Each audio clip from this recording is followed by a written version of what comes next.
कविता बाबुलार सावित्री व्रत। आम पड़िशा घरर बाबुला डौल डाउल थाकुला माँ बापांकर गेल्हा पुओ सीए स्वभाव टिके टकला। पकेटरे भरी मटर मुढ़ी पाटी चालू थाए घड़ी की घड़ी।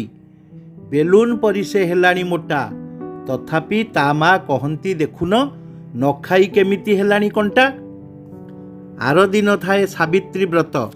मामू आनी थांती फल बहुत आंब सेओ लिचु सपुरी कमला खजुरी पणस सांगकु मिठा।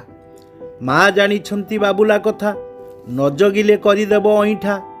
ता सांगकु पुणी मूषांक चिंता गातुआ चालुआ सबू बोही नेबे आगरू न कले किछि व्यवस्था।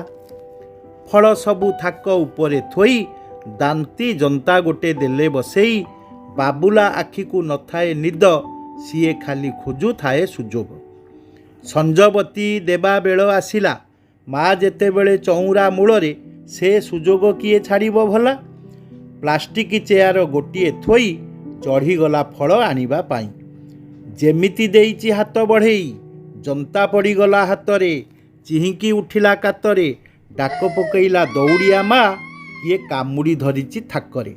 डाक शुणी माँ दौड़ी आसिले बाबुला को देखी सबू बुझीगले रागिबे कौन हसिले।